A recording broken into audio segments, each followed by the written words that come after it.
It's Way Up with Angela Yee, and we are definitely way up today because, you know, for me, I'm such a fan of hip-hop. This is how I grew up in Brooklyn, and 2 out of the 3 members of JJ Fab are here, and I definitely grew up listening to you guys. Thank you. Supersonic. Supersonic. And you know what I love? Clover Hope just put out a book, too, where she was just documenting women in hip-hop, and you guys were definitely in there. Yes. You know, but the reason why we even are here today, and let's get this out the way first, Yes. is we had Fab Five Freddy on the show. Yes. And he was talking about the JJ Fad album, and he said that Ice Cube wrote the whole album. Right. And you know, that a lot of people was surprised by that. They didn't know that fun fact. But then you guys reached out because it was incorrect. Right. And we just want to start by saying, first of all, we're not mad at Fab Five Freddy. He was just saying what he heard, you know, but it wasn't factual. So there's no beef or anything like that. But we just don't want that narrative out there that we didn't do the work.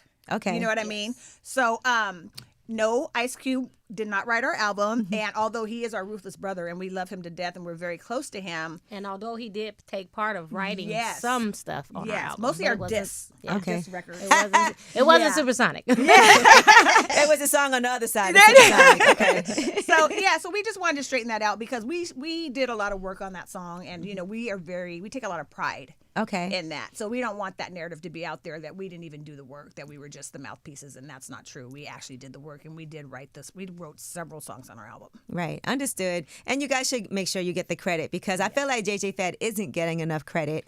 And I know you guys feel the same way, but let's take it back, you know, to the beginning because you guys formed as a group as teenagers, right? Yes. All right. How old? 14. Baby. Baby. That's why you're That's D. how the name 14 years old. Yes. That's wild. Yes. And I was 19. I didn't realize you were only 14 and you were only 19 years old.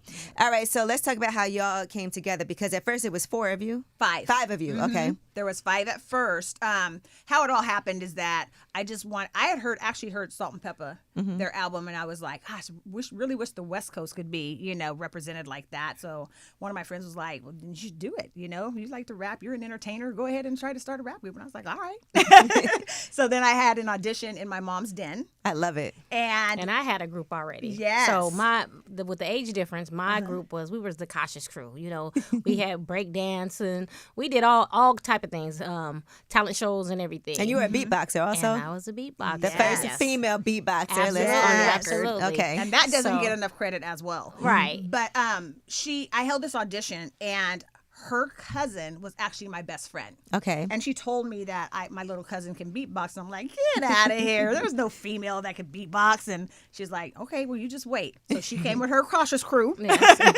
And when I say she blew me away, she blew me away.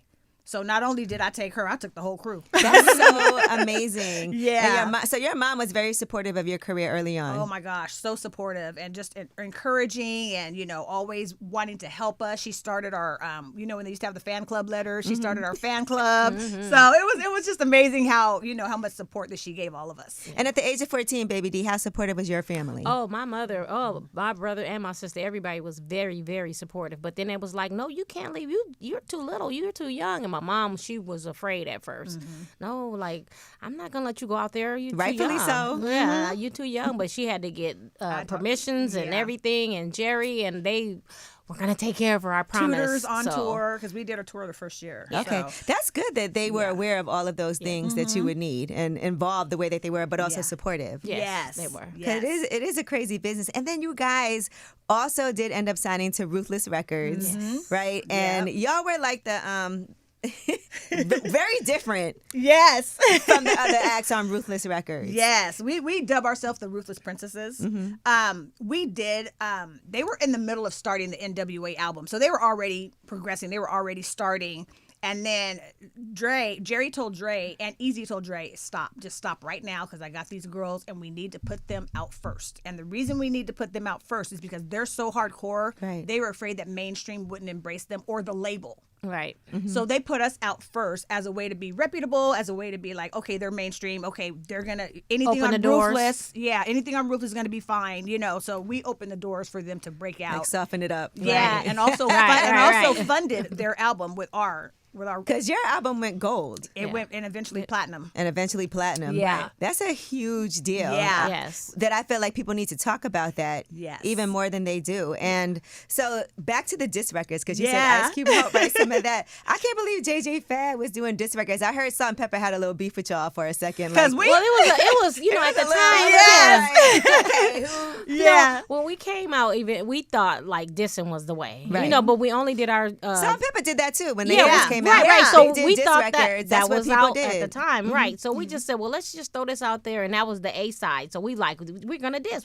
So we wanted to have fun and then still like try to get a little name for ourselves. Right. It's a But little harsh there. But that didn't work. Yes. That didn't work. Let me tell you. And we love everybody that we dissed, and that was so childish of us. But they But all it did it. was all Roxanne business. Shantae did it too. Everybody Yeah, You know, it was so that just- was kind of Yeah. the thing. It was the thing at the time. That's why I said Right. it ain't no hard feelings against nobody. But one time we was in the club with our PR person, and he flipped that record on the B side, and Supersonic took off. Yes. it Like was like because the A side was the diss record. Okay, yeah. And then we flipped it over and To the B side. The club went wild, and he was like, "That's the record you guys need that's to the put one out you need first." to put out. That's something that I feel like to this day is still a hit. Even if you would have put it out like now, it just sounds very timeless. Yeah. Yeah, it is. it is. And we're surprised at how, like, there's kids that weren't even born at the time this record came out, and we love Supersonic. And it didn't hurt that it was on the trailer to the Sonic movie, because that brought in a whole That new definitely generation did. of fans. Right. So we're just, we're so blessed that it's still relevant and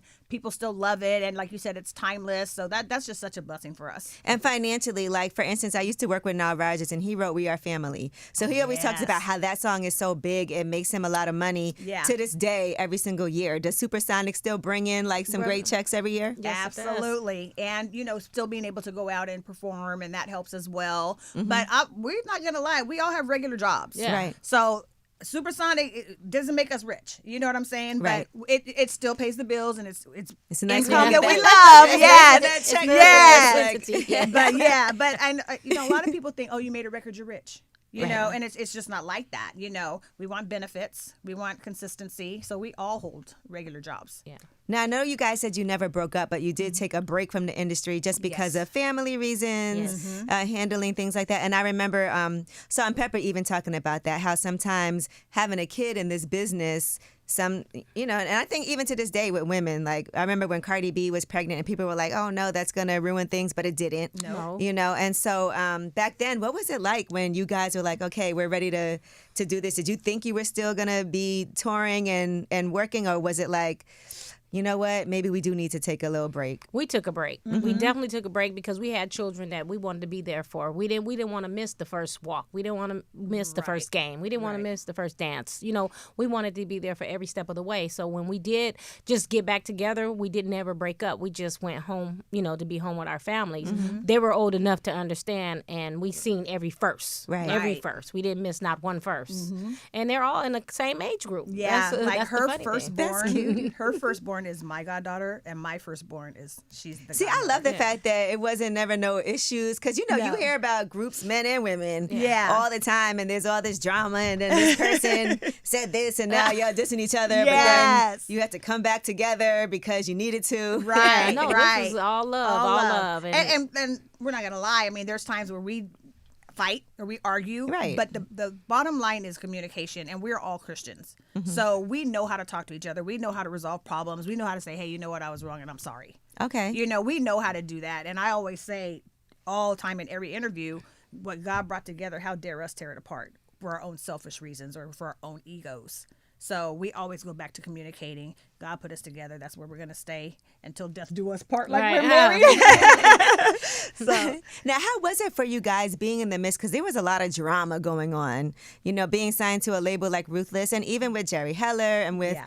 people talking about the business side of things, and then the breakup and NWA. I mean, y'all were in the midst of all that, and we never Yeah. get to hear your side of how that affected your business. Yeah. How did that affect you guys as a group and your music? At the time, it wasn't. That's when we kind of stepped away and was with our babies. We Good were raising timing. them. Yes, Good, yes, perfect timing, because yes. in between all that, we stayed mutual. They were having it out, and we were in the background like, oh my God, what is next, But we stayed mutual. We loved both sides. We love both sides, and Yeah. they kept it like that. That wasn't our business, Right. So that's why I still all love with everybody, Right. everyone. We didn't take no sides. Yeah, we had no issues with anybody, and we did take a break at that time, so we were pretty much out of the picture at that time.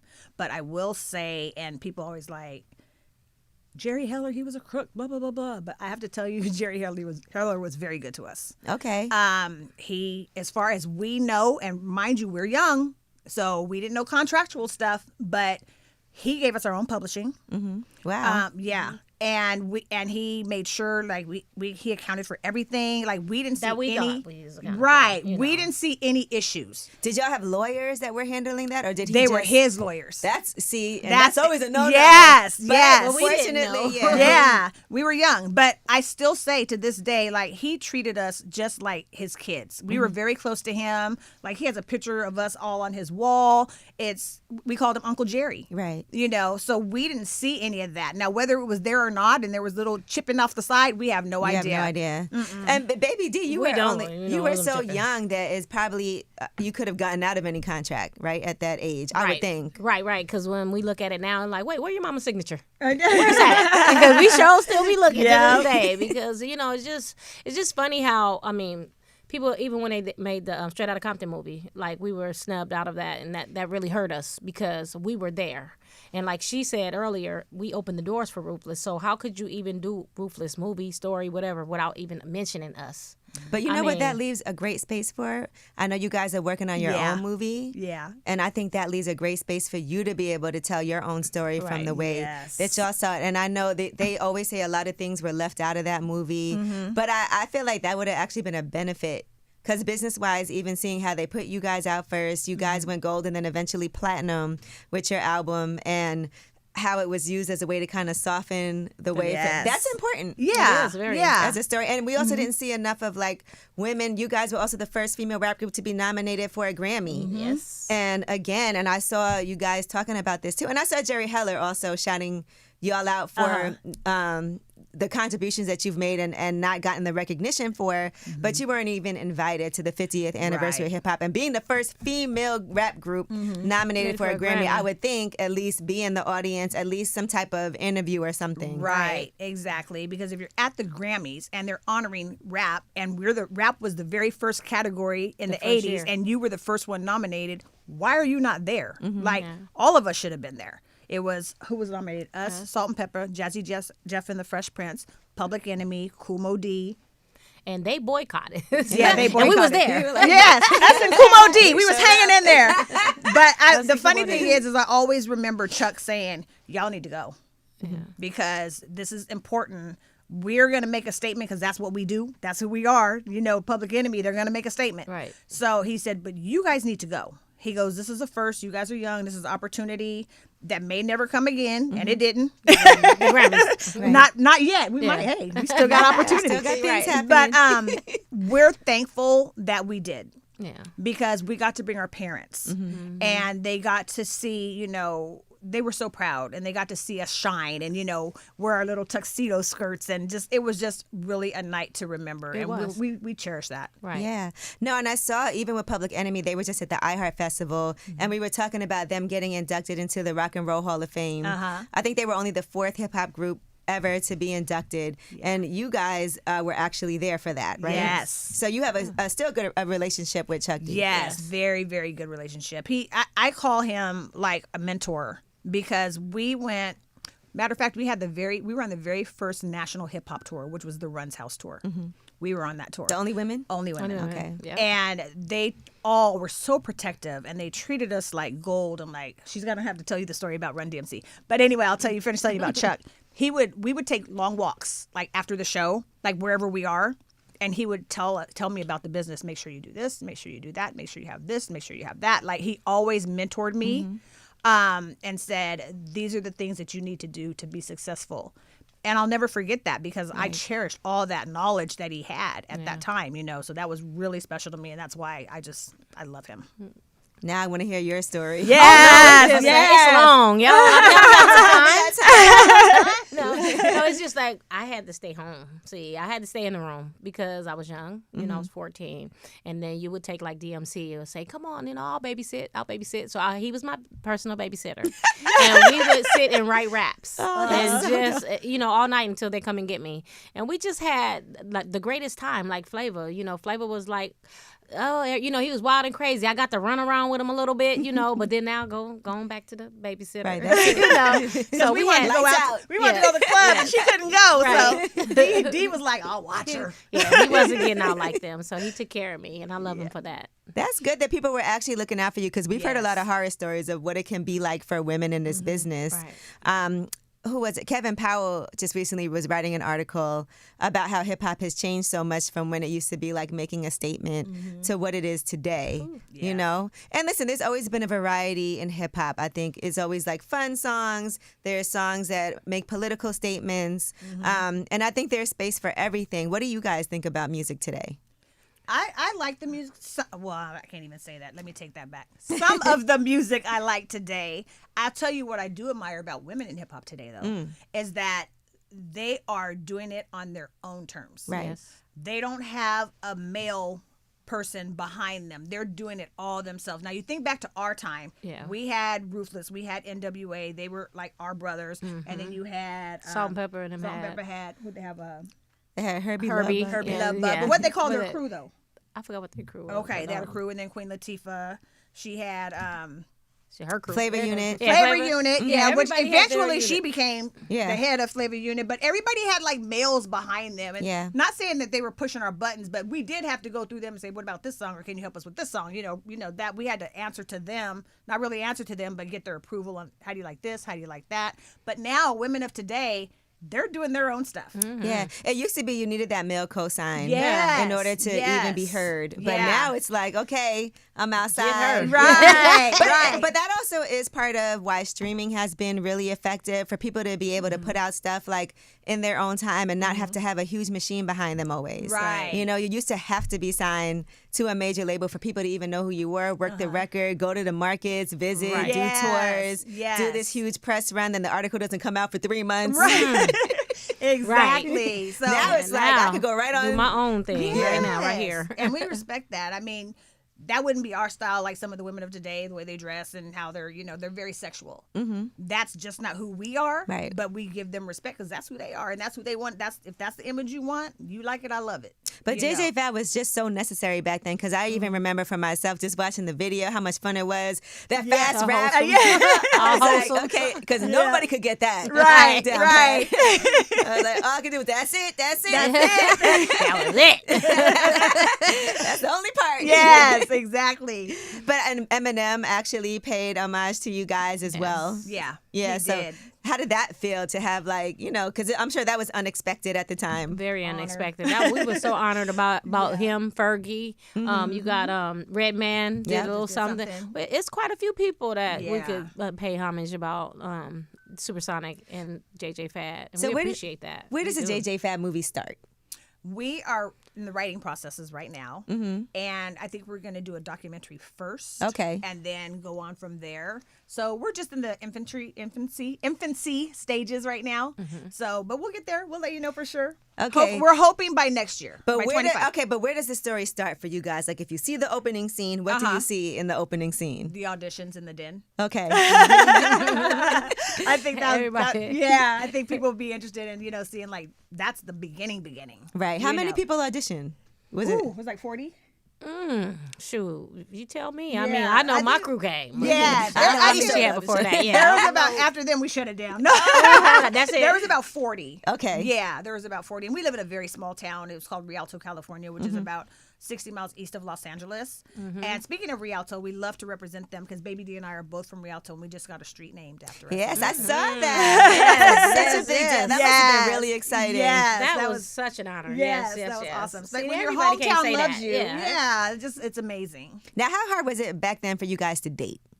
just because y'all were like the super group. You had these men around you treating you like little sisters, very overly protective. Yes. So how did that work? Like, were y'all in the midst of working, being able to like, well, you were only 14. Yeah, I was so- only 14, but Babe- we wasn't even, we was just having fun. You wasn't even looking for a boyfriend. You weren't looking for nobody. It was just like you going from state to state to state. You didn't have time to look for no boyfriend. Right. But when people, it's funny though, because when people came to our doors though, you would have NWA standing there like, what do you want? Yeah, no, No, ma'am. you're not going in there. You're not- Yeah, so they were protective in that way. But like she said, we weren't really thinking about Yeah, it wasn't dating at really. that time because we were so busy with the music, so busy on tour. Like that was like the last thing on our minds. Did any of your parents, were anybody's parents involved in management at that time? No. Okay.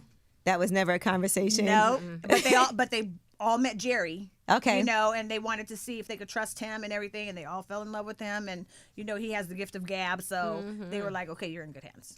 Now, you guys also have still been on the road. So talk to me about that. Like, what's different today when you do these tours than there was back then? Some things that you have coming up also? Okay, I think for me, the difference is that when we were young and we were going on tour, all we thought about was going on stage, performing, having fun. But now when you go to these different places, you learn how to soak it in. You learn how to be like, you know what? We came here before, but we really never saw this, or we really never saw that. So we're trying to take in everything that we're seeing right now so Right. we can hold it, you know, close to us and have that memory. Before, yeah, we went to different states, but we really didn't care about what was out there and what we Right. needed to see. And Had to now get we back just on learn that to tour bus. Yes. Next Now we state, just learn to next embrace, city. you know, where we are, what we want to see, and just take the time to enjoy it. And now everybody just has their phones out. I noticed that, like, when you go to a show, a lot of people aren't in the moment like they should be. Yes. Everybody is, like, trying to film. Right. Everybody's a videographer. Yes. And it's like, why don't y'all put your phones down and just, like, Enjoy pay it. attention and enjoy it? Yeah. That's why sometimes it's nice when they make you put your phone away. Yeah. Yeah. You know, exactly. to experience things like that. Now, when you guys decided after taking a break that you want to come back together, that was after Fergie sampled you guys. And then you were like, you know what? It's time to get the band back That was together it. again. What was the process like for that, to get back together? It's easy. Yeah, It was just a easy. phone call, like what Yeah. y'all do. Yeah. It was that easy. Y'all Okay. ready? It's You ready? super easy. And then they were like, well, what are you going to do? Like, it's like riding a bike. Like, we didn't even really have to practice that much. You know, we did a little bit of old show. We added a little bit of new things. And it was so easy. It's like we never left. Right. And that was like 10, 12 years Right. after. So we just hopped right back on that horse and just kept going. We just kind of make sure that, do you have to work this day? Yes. Hey, can you get off this day? Could you request off? Okay. Okay, we can do it. And you guys So, do have day jobs, Yes, like you we said. So you work both in healthcare? Is that I'm a school nurse. okay? Yeah, I'm a supervisor for a casino hotel. Okay. And Sassy C is a respiratory therapist. First of all, how exciting to have you as the school nurse. I know, right? Like, do the kids know? I have like two different personas. So at work, I'm Nurse Juana, and it does come out They be like, eventually. I need to go to the. You try to keep it on the down low, but eventually, like every job I've been at, eventually they're like, oh, we heard that you. So it eventually gets out, but they know that I'm there to do that job. Right. And I'm also a cheer coach there too. So Okay. I do the cheer, and so they know. But That's still cool to be able to like brag on that. Like, you know, my chair coach. yeah. And Baby D, what about you at your job? Do people know like this is? I mean, they know. They tell everybody that come in the door. I bet. Yeah, I'm proud of celebrity it. up in here. Okay. Yeah, they do know. And so before that 10 or 12 years, before Fergie put out her song, did you guys have conversations about let's do some more? Like or that was really what solidified it? Like were there times when you guys were communicating, but it wasn't right timing? Or, I don't think we actually thought about it because we were so busy raising our kids, and Right. all my kids are in sports, Right. and then her kids were always involved in things. So it's like we were just focused on that. And then I don't even think we thought about it until someone actually approached us and said, okay. hey, you know, we heard this Fergie song. We love Supersonic. Are you guys, you know, do you want to come do a show? And then that's when the phone call started. And that's Right. when we started communicating about it. And that's when we made that ultimate decision to get back out there, because by this time our kids are older, you know, and they're pretty much self-sufficient. right. So Was it hard to have a song that's your first single come out and be so huge? Because sometimes that's like a gift and a curse. Some Yeah, people you're like a right. build up, Yes. like, okay, I put out this song, then the next song, but that song is like I know. a monster hit. It's really hard. It's really hard because You can and get this- spoiled too, you- being Well, young, yeah, and you this come is- out and you this like, is- Yes, this is the thing though, You're right and about this is the thing that is the craziest to us is like everybody, not everybody, but some people will say, "Oh, you guys are a one-hit wonder." And I'm like, okay, yeah, we had one monster hit, but that doesn't make us a one-hit wonder because our true fans are like, oh, I like this song. I like that song. Yes, They know I love the B-side. Right. I love the hip hop because we called it a hop. hip side and a the hop hop side.